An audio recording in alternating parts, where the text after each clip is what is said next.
ಭಾರತೀಯ ಚಿತ್ರರಂಗದ ದಿಗ್ಗಜ ಗಾಯಕಿ ಎಸ್ ಜಾನಕಮ್ಮನವರ ಅಂತ್ಯ ದರ್ಶನವನ್ನು ಮಾಡಿದಂತಹ ಜ್ಞಾನಪ್ರಕಾಶ್ ಸ್ವಾಮೀಜಿಯವರ ಜೊತೆ ಅವ್ರನ್ನ ಮಾತಾಡಿಸ್ತೀನಿ. ಸರ್, ಜಾನಕಮ್ಮನವರು ಇನ್ನಿಲ್ಲ. ದಕ್ಷಿಣ ಭಾರತದಲ್ಲೇ ಅವರು ಅದ್ಭುತ ಗಾಯನವನ್ನು ಮಾಡಿ ಇವತ್ತು ನಿಲ್ಲಿಸಿದ್ದಾರೆ. ತಾವೇನು ಹೇಳ್ತೀರಿ?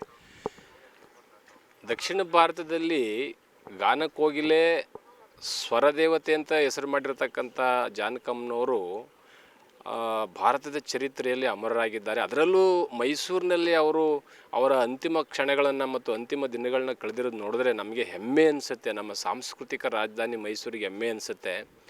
ಇಡೀ ಭವ್ಯ ಭಾರತದ ಸಂಗೀತ ಲೋಕದ ದಿಗ್ಗಜ ಆಗಿರ್ತಕ್ಕಂಥ ಎಸ್ ಜಾನಕಮ್ಮನವರು ಒಂದು ದೊಡ್ಡ ಕಿರೀಟ ಇದ್ದಾಗೆ ನಮಗೆ ಮಹತ್ತರವಾದಂಥ ಒಂದು ಸ್ವರ ಮಾಧುರ್ಯ ಇತ್ತು ಅವರಲ್ಲಿ.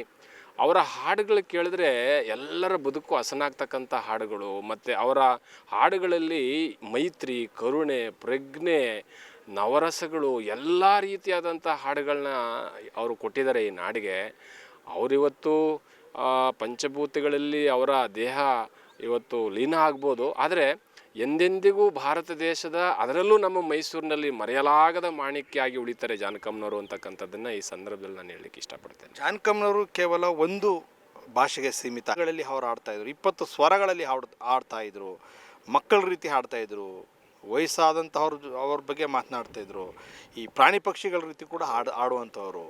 ಭಾವಗೀತೆ, ಜಾನಪದ ಗೀತೆ, ಯಾವುದು ಅವ್ರು ಹಾಡದೇ ಇರೋದು ಯಾವುದಿದೆ? ನನಗನ್ಸುತ್ತೆ ಅವರು ಹಾಡದೇ ಇರತಕ್ಕಂಥ ಹಾಡುಗಳೇ ಯಾವುವೂ ಇಲ್ಲ ಅಂತ ನನಗನ್ನಿಸ್ತದೆ. ಅವರ ಪುಟಾಣಿ ಹಾಡುಗಳಾಗಿರ್ಬೋದು, ವಯಸ್ಕರ ಹಾಡಾಗಿರ್ಬೋದು, ಅಥವಾ ಮಧ್ಯಮ ವರ್ಗದ ಹಾಡಾಗಿರ್ಬೋದು, ಎಲ್ಲ ಹಾಡುಗಳಲ್ಲೂ ನೈಪುಣ್ಯತೆ ಪಡೆದಂಥವ್ರು ಅವರು. ಬಹುಶಃ ಅವರ ಸ್ವರ ಮಾಧುರ್ಯನೇ ಹಂಗಿತ್ತು. ಪ್ರಕೃತಿ ಅವರು ಕೊಟ್ಟಂಥ ಗಿಫ್ಟ್ ಅದು, ಪ್ರಕೃತಿಯ ಗಿಫ್ಟ್ ಅದು. ಅವರನ್ನು ಮೀರಿಸ್ತಕ್ಕಂತಹ ಸಂಗೀತ ದಿಗ್ಗಜರು ಇನ್ನು ಮುಂದೆ ಬರೋಲ್ಲ ಅಂತ ನನಗೆ ಅನ್ನಿಸ್ತಾ ಇದೆ. ಅಂತಹ ಬಹುಮುಖ ಪ್ರತಿಭೆ, ಅಂತಹ ದೊಡ್ಡ ಖ್ಯಾತ ಹೆಮ್ಮೆ ಅವರು. ಅವರ ಹಾಡುಗಳ ಪ್ರಕಾರಗಳನ್ನು ನೆನೆಸ್ಕೊಂಡಾಗ ಮೈ ಜುಮ್ಮಂತತೆ ನಮಗೆ. ಹೆಂಗೆ ಸಾಧ್ಯ ಇದು? ನಾವು ಬೆಳಿಗ್ಗೆಯಿಂದ ಅದನ್ನೇ ಚಿಂತನೆ ನಡೆಸ್ತಾ ಇದ್ದೇವೆ. ಮಕ್ಕಳ ರೀತಿ ಆಡೋದು, ಮುದುಕರ ರೀತಿ ಆಡೋದು. ಅವರ ಜಾನಕಮ್ಮನವರು ಅವರ 48,000 ಹಾಡುಗಳು ಇಡೀ ಭಾರತೀಯರ ಮನ ಮಾಧುರ್ಯವನ್ನು ಮೊಳಗಿಸ್ತಕ್ಕಂತಹ ಅದ್ಭುತ ಹಾಡುಗಳನ್ನ ಬರೆದಿದ್ದಾರೆ.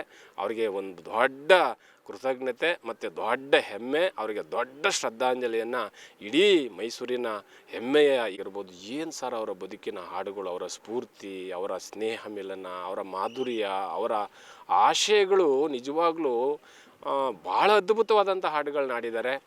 ಬಣ್ಣಿಸೋಕ್ಕೆ ಪದಗಳೇ ಇಲ್ಲ ಸರ್. ಅವರೇ ಹೇಳಿದ್ದಾರೆ, ಪದಗಳೇ ಸಿಗುತ್ತಿಲ್ಲ ಅಂತ ಆಡ್ಬಿಟ್ಟಿದ್ದಾರೆ ಸರ್. ಓ ಗುಣವಂತ ಹಾಡಲ್ಲಿ.